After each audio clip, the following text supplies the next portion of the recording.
Hey everyone, my name is Robin Surf and we are looking at Module 3 and we will be going over 6 questions and we will be talking about number theories and integers. So let's go ahead and look at question number 1. Can you use the divisibility test of numbers to complete the chart below? Well, let's go ahead and get our chart up. And basically, they would like to know if any of the numbers in the top row are divisible by the numbers in the left column. And there are certain rules you can ask yourself to find a quick solution. So let's look at the first number in the list. The first number in the list is number 2. Any number which ends in an even digit will be divisible by 2. So we can ask ourselves this question. And going across the row, does this number end in an even digit? Well, let's go ahead and look at our first number, 684. Yes, it is divisible by number 2 because it ends in an even digit. Let's go ahead and look at the next one. Yes, the number ends in an even digit. If you look at the last number in 2064, the last digit is 4, and that is an even number. Let's go ahead and go across the board. 51,051, no, it does not because it does not end in an even digit. Let's move on. 644,490, yes, the number ends in an even digit. And let's go ahead and do the last two. Look at the last digit, yes, the number ends in an even digit. And last or least, yes, this number ends in an even digit. So we can ask ourselves this question and going across the row. And what we're going to do now is we're going to look at number 3. Now, number 3 is a little bit different because we are looking at an odd number. Are the sum of the digits in the number divisible by 3? Well, let's go ahead and go across the board like we did with number 2. 684. Yes, because the sum of digits are divisible by 3. Let's move on. 2064. Yes, the sum of digits are divisible by 3. 51,051, is that divisible by 3? Yes, because the sum of digits are divisible by 3. Let's move on at 644,490, and yes, the sum of digits are divisible by 3. Last or least, let's look at our last 2 problem numbers, and no, the sum of digits are not divisible by 3. And last or least, yes, the sum of digits are divisible by 3. So let's move on, and we are going to look at number 4. Number 4, do the last 2 digits from the number, are they divisible by 4? Well, let's go ahead and look at 648, and yes, last 2 digits form a number divided by 4. So let's go ahead and move on to 2064. Yes, the last digits form divided by 4. So we're going to just keep going across the board. And let's look at 51,051. No, the last 2 digits from the number is not divided by 4. So then we're going to just go across the board and look at 644,490, and no, the last 2 digits form a number and they're not divided by 4. Let's go ahead and look at the last 2 problems, and yes, the last 2 digits form a number divided by 4. Let's go ahead and look at our last number to see if we can divide that. And it looks like, yes, we can, because the last 2 digits form a number divided by 4. We're going to move on and look at number 5. So we're going to look at the row right here, and this number is 684. So let's go ahead and see. And no, the last digit is not a 0 or a 5. The last digit in this number is a 4. Let's go ahead and move across. 2064. No, the last digit is not a 0 or 5 either. Again, it is a 4. So let's go ahead and look at 51,051 right in this box. And we can just ask ourselves if this last digit is a 0 or 5, and it is not, it is a 1. So no, the last digit is not a 0 or 5. Let's go ahead and move along to 644,490, and yes, because the last digit is a 0 or a 5. So if we look up here, it is a 0. So yes. Let's go ahead and move on to the next number, and yes, the last digit is a 0 or a 5. And again, the last or least, this is a big no because the last digit is not a 0 or 5. We're going to move on to number 6. Let's go ahead and look at 684. And is the number divisible by both 2 and 3? Yes, number is divisible by 2 and 3. So we're going to move on and look at 2064. Well, yes, the number is divisible by 2 and 3. So let's move on. 51,051. No, because the number is not divisible by 2 or 3. Let's move on to 644,490. And yes, the number is divisible by 2 and 3. Let's move on into our 2 last problems. And no, number is not divisible by 2 or 3. And the last or least, yes, number is divisible by 2 and 3. So what we are going to do is we are going to look at number 8. And number 8 is right here, and we're going to go across the board. So let's go ahead and look at 684, and do the last 3 digits form a number divisible by 8? And no, because the last 3 digits do not form a number divided by 8. Let's move on to the next number, 2064. And it looks like yes, because the last 3 digits form a number that's divided by 8. So let's keep moving along, and let's look at 51,051. No, because the last 3 digits do not form a number divided by 8. So let's just move on, and we are going to look at 644,490.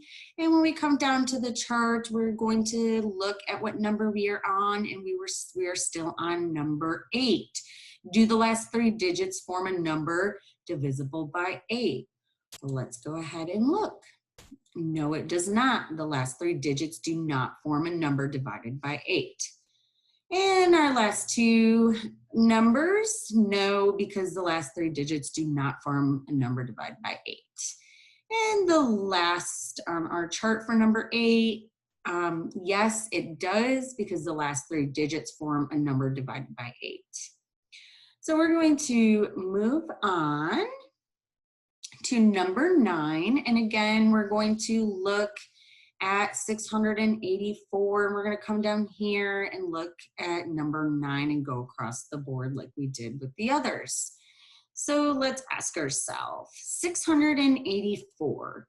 Yes, because the sum of digits are divisible by 9. So let's just move on to the next number. And is the sum of the digits divisible by 9 using the number 2064? No, because the sum of digits are not divisible by 9.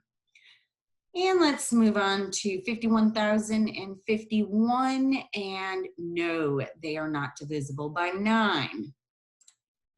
Let's move on to 644,490. And yes, because the sum of digits are divisible by 9. Let's move on again to our last two numbers. And is this number divisible by 9? No, because the sum of digits are not divided by 9. And last or least, yes, because the sum of digits are divisible by 9. So again, we're going to go down to number 10, and we're going to go across the row and go up and look at, we are still working with 684. So let's bring that down, and we're going to ask ourselves, is the last digit a 0? Well, let's go ahead and look at 684. And we're going to look at the last digit. Is this a 0?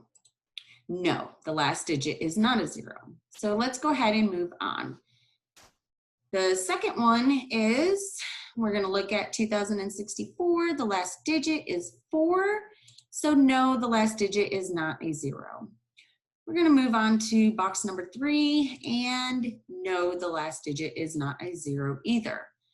So finally, we're going to look at the number 644,490. And let's go ahead and look at that last digit. So that last digit tells me that it does end in 0. So yes, the last digit is 0.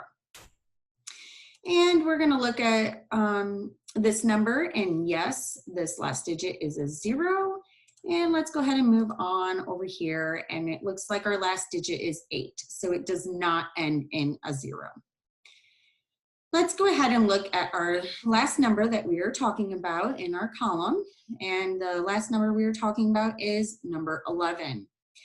So what we are going to do with number 11, when adding the digits with alternating plus and minus signs, can that number be divided by 11?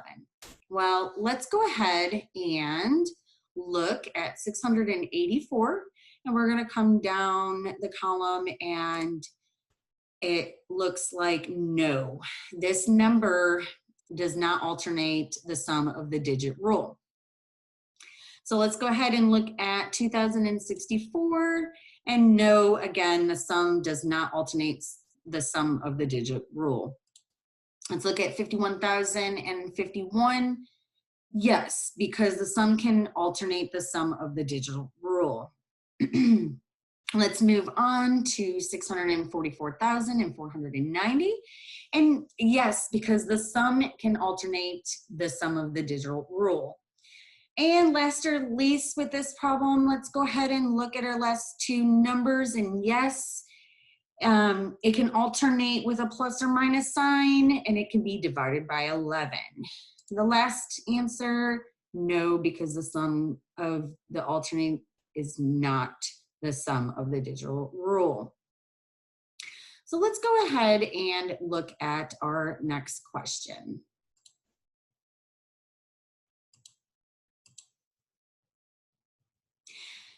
How do you demonstrate the process of nines to check the answers below? Well, basically what they would like to know is if there is an error in any of these calculations. And how can we test that? So we will use the process called casting out nines. To do this, we're going to replace every number in the calculation by its remainder when divided by 9. The remainder for the sum of the digit is the same as the remainder of the original number. So what we're going to do is we're going to start with the first number, and the first number is 416. We are going to calculate the sum of its digits, and then we're going to divide it by 9. 11 divided by 9 is equal to 1 with a remainder of 2. So 416 divided by 9 is equal to 46 with a remainder of 2. Both of these remainders are 2. So we're going to look at the sum of the digits of 7,490, which is 20. 20 divided by 9 is equal to 2 with a remainder of 2. the sum of the digits of 69,844 is equal to 31. 31 divided by 9 is equal to 27 with a remainder of 4. So we're going to take all the remainders and add them together. 2 plus 2 plus 4 equals 6. Do the same to the answer. So the sum of 1,012,790 is equal to 20. 20 divided by 9 is equal to 18 with a remainder of 2. So 6 and 2 are not equal to each other, so therefore there must be an error in the calculation. So let's go ahead and look at our answer. And we are going to move on to part B. And in part B, let's go ahead and let's take a look a little bit more closely. I'm going to show you my work in part B so you can understand how to find your answer. So find the remainder of each number. And let's go ahead and we're going to problem solve this. So each number when adding each digit and dividing by 9. The two remainders are not the same. So let's go ahead and look at the remainders. We have one of the remainders is a 4 and one of the remainders is a 2. Are they the same? No, they are not. So there must be an error. So the actual answer is 23,992. To perform these same calculations in part C and D, you should get an error in both part C and D. The reason for this is because the remainders do not match up when we're performing the nines calculation.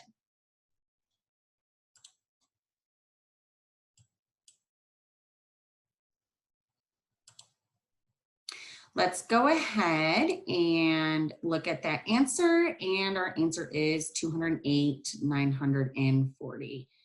So we are going to move on to question 3, and let's go ahead and look at module 3, question 3.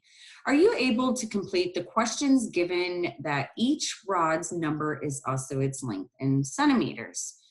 So here in this diagram, in this graph, each of the rod's numbers represents its length. So we're going to look at these rods and see their length, okay?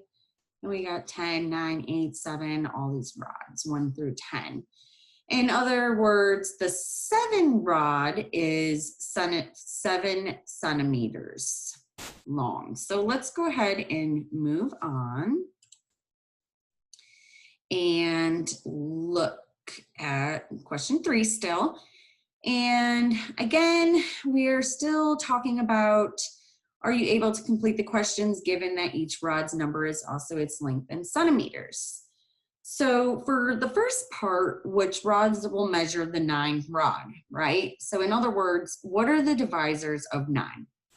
They are 1, 3, and 9. So this means we can take 9 blocks, each measuring 1 centimeter to make a 9 rod. We could also take 3 blocks, which measuring at 3 centimeters. So let's go ahead and I will show you number 3. And we're going to go look at this rod, and we are going to look at our graph here, and it shows me that it's measuring 3 centimeters. Okay, so after we have that, we can also just take the 9 block by itself. So what about the 6 rod? What do you think? Its divisors are 1, 2, and 3, and 6. So we could have 9 ones, 2 threes, 3 twos, and 1 6. So let's go ahead and look. What is the greatest common divisor of 9 and 6? Well, the answer is 3. That is the largest number, which is shared by the divisors of 9 and 6. Imagine placing the 10 rod. So we're going to go ahead and look at number 10 and look at this rod. and the 8 rod end to end. So to form an 18 train. So we're going to show all lengths of all the rods or trains which can measure the 18 train. So basically, what are all the divisors of the number 18? Well, the answers are 1, 2, 3, 9, and 18, and 6. So how can these colored rods help us understand the notion of the greatest common divisor? Well, let's go ahead and look at the rods, okay? The rods help us better understand how to create building blocks which are similar in nature to each other so that we can understand how they share a relationship with each other. We're going to move on to Module 3, question number 4, and the question is, how do you determine the least common multiple of 2 or more numbers? So let's go ahead and look at A. So for part A, I have highlighted the numbers we are going to work with. Let's go ahead, and they are highlighted in red. So right here, we've got 48, 25, and 65. So you can create or draw a chart diagram just like the one I am showing you here. You will want to start in the left-hand corner and begin factoring out the numbers which are divisors. So let's go ahead and look in the left-hand corner. And for instance, I'm factoring a 2 out of the left-hand corner. So when I do that, I want to bring the number 24. So we're going to look here, and we've got 2, and we're going to bring this over to 24. All right. And when I come back below it, we're looking, I want to bring the number 24 below 48. So then the number 25 and 65 are not divisible by 2. So I simply brought them down. Now, 24 is divisible by 2 again. So I placed a 2 next to the 24 below 48. The numbers 25 and 65 are not divisible by 2. So I simply brought those down as well. So now 24, let's go ahead and look at that number. It is divisible by 2 again. So I placed a 2 next to the 24 and brought 12 and 25 and 65 down again. Instead of rewriting the same numbers over and over again, I simply left them blank. So for numbers 25 and 65, now we're going to divide 12 by 2. So we are going to look right here, and here is 2, and here is 12, right? And you are left with 6, which leaves you with 1, 3, and 1, 2. Now you can divide 25 by 5. So, and 65 by 5. And we're left with 2 5s and the number 13. In order to write these numbers out, it is going to look like this. So let's move on to part B. And part B, we're going to factor out the exact same way. So let's get our chart out. I always like to start with the number 2 because it at least helps me get started. So once we start factoring through here, we are left with the numbers 2, 5, 3, and 11. So in order to write our answer, we have to write it out like this. So let's go ahead and look how we are going to write this.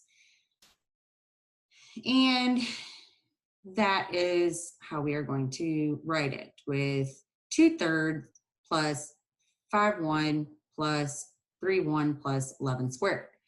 So let's go ahead and look at C. Let's move on.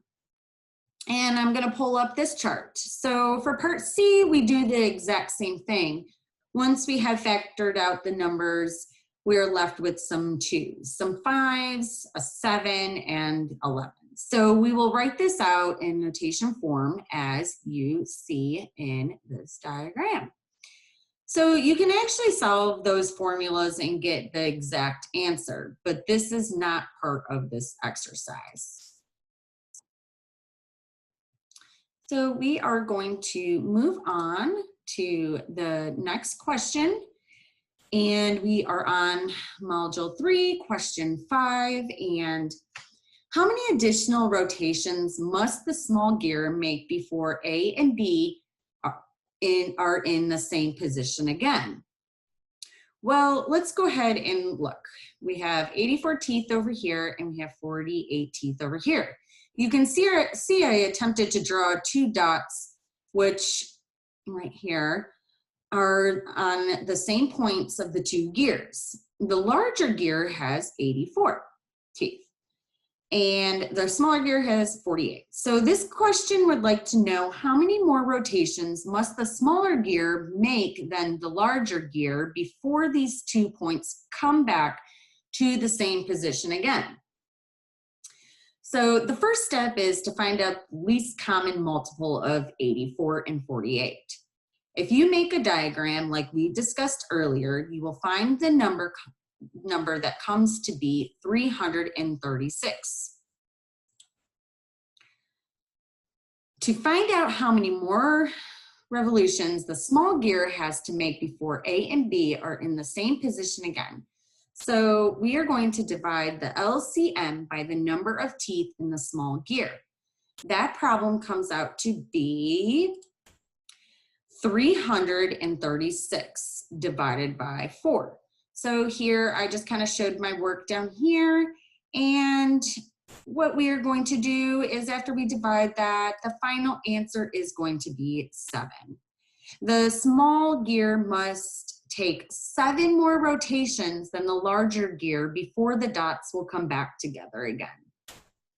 Let's go ahead and move on to our next question. And this is module 3, question 6. Are you able to create a magic square using the integers below? Well, let's ask ourselves, what is a magic square? Well, it is a square of numbers in rows and columns. So let's go ahead and look. Where each number is arranged so that the numbers in all rows and columns and the 2 diagonals have the same sum. The good news is that they have already supplied us with 2 of the answers, which is 0 and 1. So let's go ahead and look at the first thing we want to do is to find the sum of all given integers. So in our case, that answer is going to be -27. So since we know that the sum in each row is the same, then we know that the 3 times the sum must be the same as the total sum of the integers. So we can say that 3x equals -27. Therefore, the magic sum must be -9. So we're just going to go ahead and look at our chart fully so we can understand where we're getting this from. So now we can use the trial and error to insert the numbers where each row column diagonal is equal to 9. So I'd like to show you guys the numbers so you guys can follow along with me and understand as I'm going through this problem.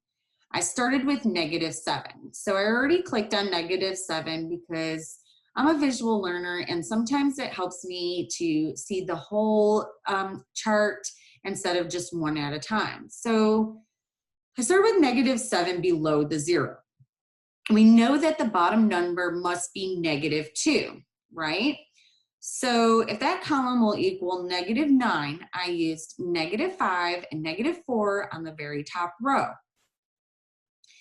Because I know -5 minus 4 is equal to -9. So once I do this, I know I only have the numbers -3, -1, and let's go ahead and look at our last number. It is -6. So It is just a matter of arranging them in the right boxes. You should be able to see that all the rows, and let's go ahead and look at the rows. We're going to go across each row, right?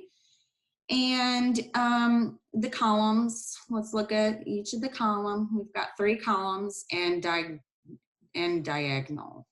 So we're going to look at this chart, and they are congruent to -9.